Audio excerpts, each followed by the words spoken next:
In the quiet village of Ndioka, there lived a young woman named Adaoma.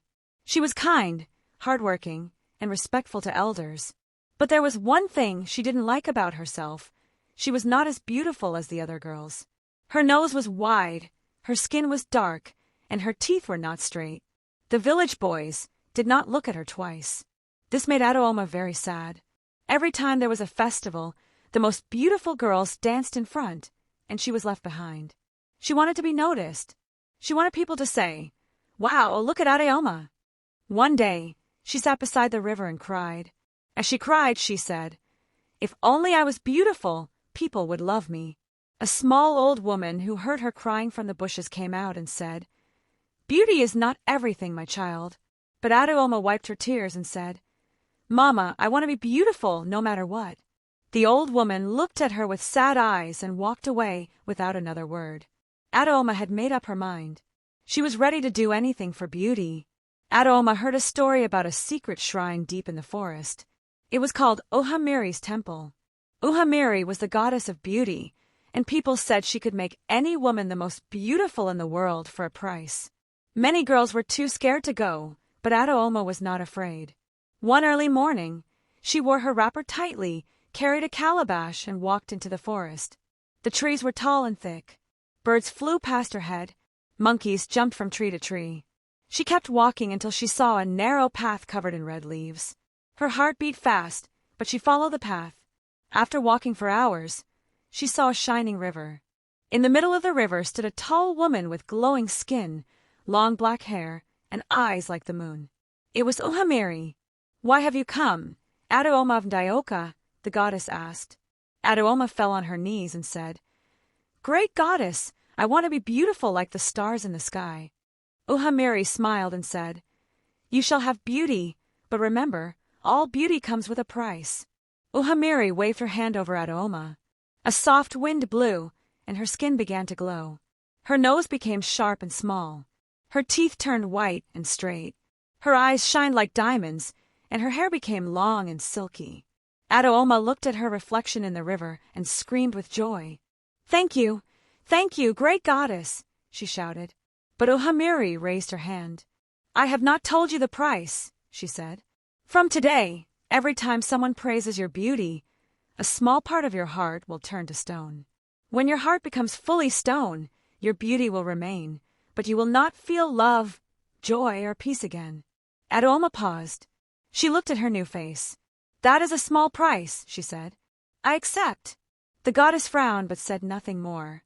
Adaoma danced back home. She could not wait to show her new face to the village. She believed her life was about to become perfect. When Adaoma returned to Ndioka, the whole village stood still. The women stared in shock. The men dropped their firewood. The little boys shouted, "Adaoma is now a queen."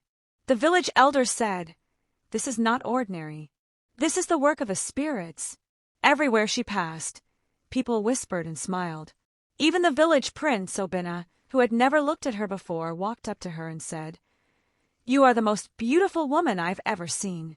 Adaoma smiled, but in that moment, she felt a tiny pain in her chest. She touched her heart, but the pain quickly went away.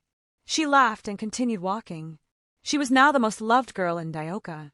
Girls wanted to look like her. Boys wanted to marry her. Traders gave her free food.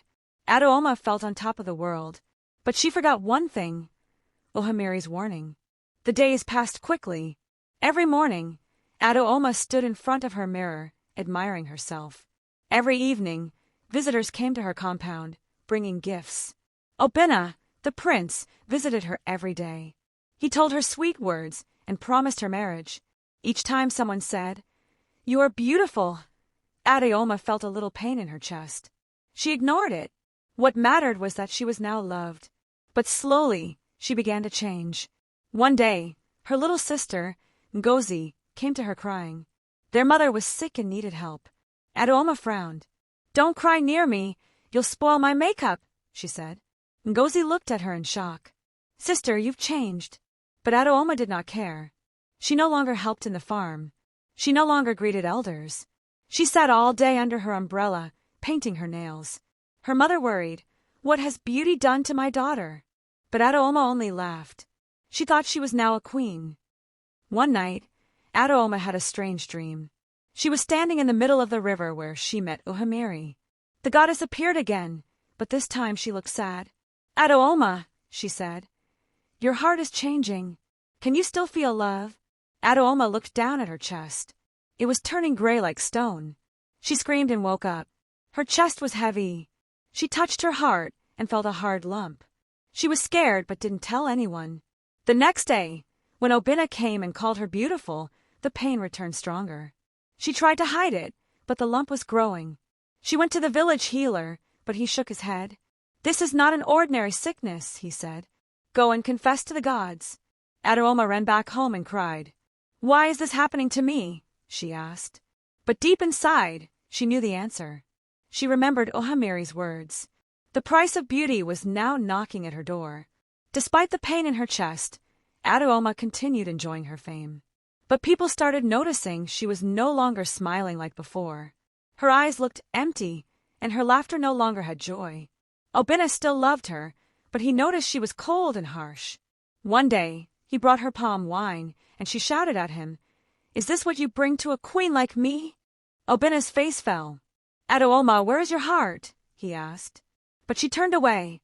That night, she felt her chest again. It was hard. It was now half stone. Adaoma wept silently.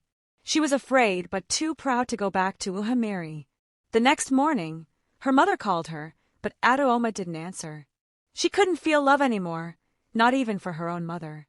Her beauty was now like a mask, outside shiny, inside empty. But still, more people came to praise her, and each praise made the stone grow. One morning, Adaoma woke up and couldn't cry. Her eyes were dry like dust. Her heart had turned almost fully into stone. She could no longer feel joy, sadness, or kindness. She watched her little sister fall while sweeping, but she didn't move. Her mother called her with love, but she didn't answer. Obinna stopped visiting. Her friends stopped coming. Her beauty was still there, but she felt lonely. Deep inside, Adaoma screamed for help, but her mouth stayed shut. One night, the moon was full, and the wind was strong. She looked at the mirror, and for the first time, she didn't recognize herself. She wasn't the same Adaoma who helped her mother, play with children, and laughed with joy. She was now a statue with pretty skin. She knew she had made a big mistake. That night, she made a decision. She would return to Uhamiri's river, even if it was too late. The journey back to the river was harder than the first time. Her legs felt heavy, and her heart was almost fully stone. But Adaoma walked with tears in her eyes. The forest was dark. The animals didn't make sounds. The wind was cold. She followed the red leaf path again. This time, the river looked still and sad. She called out, "Uhamiri, great goddess, I have come again." But there was no answer. She knelt and cried, "I was foolish. I was proud. I want my heart back." Slowly, the water began to move, and Uhamiri appeared. Her face was serious. "You chose beauty and ignored my warning," she said. "Now you return. What do you seek?" Adaoma held her chest. "I don't want this beauty anymore," she said. "I want to feel love again. I want to be myself." Uhamiri looked deep into her eyes. "Very well," she said. "But to get back your heart, you must give up more than beauty." Uhamiri told Adaoma that the only way to break the curse was to wash in the sacred river for 7 days and 7 nights, without food or praise. She must become humble again, like the girl who once cried by the riverside. "Do you accept?" Uhamiri asked. Adaoma nodded. "I will do anything." And so, Adaoma entered the cold river and began her cleansing. On the first night, the water stung her skin. On the second, her hair began to fall. On the third, her skin lost its shine. On the fourth, her teeth shifted back. On the fifth, her nose widened. On the sixth, her eyes turned plain again. On the seventh, she felt a crack in her chest. The stone heart was breaking. When she stepped out of the river, she was no longer the most beautiful woman in Dioka.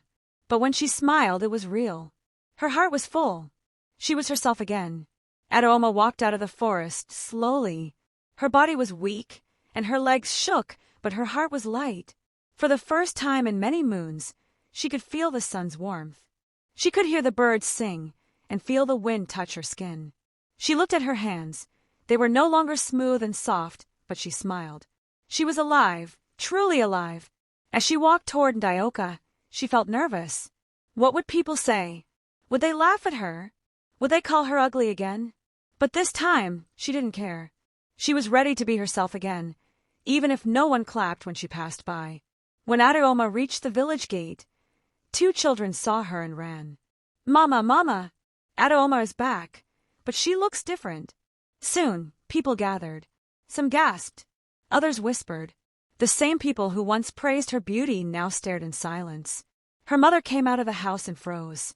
Tears filled her eyes. Adaoma dropped her basket and ran into her arms. Mama, she whispered. I'm sorry. I missed you. Her mother held her tightly. Welcome home, my daughter. The villagers stood quietly, unsure what to say. But her sister Ngozi ran and hugged her. You're back. That was all Adaoma needed to hear. Adaoma sat under the mango tree with her mother and sister. She told them everything. The forest, the goddess, the beauty, and the curse. Her mother listened and cried. I lost you when you became beautiful, she said. But now I see my true daughter again. Adaoma nodded. I thought beauty would give me joy, but it took everything. That night, the family ate together for the first time in months. Adaoma helped in the kitchen, laughed with Ngozi, and fetched water.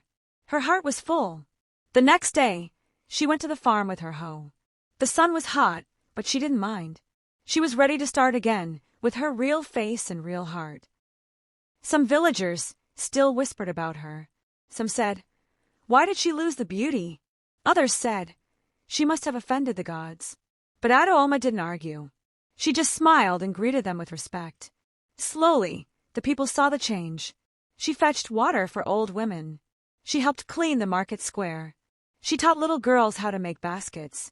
Even the village chief noticed her and said, this girl has grown in spirit. Adaoma was happy, not because of praise, but because her life had meaning again. The pain in her chest was gone. The pride in her voice was gone too. She was now full of peace. One day, Obinna came back to visit. He had traveled to another village. When he saw Adaoma, he was shocked. You look different, he said. Adaoma nodded. I gave up the fake beauty to find my true self. Obinna looked into her eyes and said, your beauty now is deeper than before. Adaoma smiled, but this time, there was no pain in her chest. They sat and talked like old friends. He told her stories, and she laughed. Before leaving, he said, I still want to marry you, Adaoma, not for how you look, but for who you are. Adaoma paused. Let's be friends first, she said with a gentle smile. Real love must grow slowly. Weeks passed, and Adaoma became known for her kindness. She started teaching girls in the village about true beauty. Beauty is not in your face, she said. It's in your heart, your hands, your words. Some girls listened. Others still used powders and paints. But Adaoma didn't judge. She knew each person had their journey. She shared her story again and again. Some girls cried. Some promised never to seek charms or magic. Even old women came to sit by her and listen. She had become a teacher, not by age, but by wisdom. Her voice was soft, but her words were strong. During the New Yam festival, the village elders chose Adaoma to lead the women's dance. Many were surprised. Why her? They whispered. She's no longer the most beautiful. But the elders replied, she carries the beauty of truth and wisdom. On the day of the dance, Adaoma tied her wrapper and held a calabash. She danced not to show off, but to thank the gods. Her steps were slow and graceful. The crowd was silent, then clapped with joy. Many cried, touched by her calm spirit. The chief stood up and said, this is the kind of woman our daughter should follow. That day, Adaoma felt more honored than ever before. One evening, Adaoma sat with the village storyteller, an old man named Nadi. He asked, child, may I tell your story to the next generation? Adaoma thought for a while and said, yes. Tell them everything, even my foolishness. Let them learn from it. So Nadi told her story to children under the moonlight. He spoke of pride, beauty, pain, and change. The children listened with open mouths. Some asked, did her heart really turn to stone? Nadi smiled. Yes, but it also turned back when she remembered who she was. The children clapped. Adaoma listened quietly. She was proud, not of her past, but of how far she had come. One day, a girl from another village came to Ndioka. Her name was Chidinma, and she had heard of Adaoma's story. She found Adaoma by the river and knelt down. "Please," she said, "I want to be beautiful too. I'm tired of being ignored." Adaoma looked at her and said gently, "You are already beautiful, but you must learn to see it." Chidinma cried. Adaoma hugged her and said, "I once made the same mistake. Let me show you another way." She took Chidinma home and treated her like a sister. In time, Chidinma became confident, kind, and strong. Another heart was saved, not by magic but by love. Years passed. Adaoma grew older, but her heart stayed young. She never went back to the goddess, for she had learned her lesson. She married Obinna, but only after deep friendship and understanding. They had children and told them stories by the fire. She always ended with these words: "Don't chase beauty that fades. Chase the beauty that stays in your heart." And now, my friends, Adaoma's story has been told to you. What do you think? Was she right to give up her beauty? Share your thoughts in the comments. And if you love hearing African folktales like this, remember to subscribe so you never miss the next story.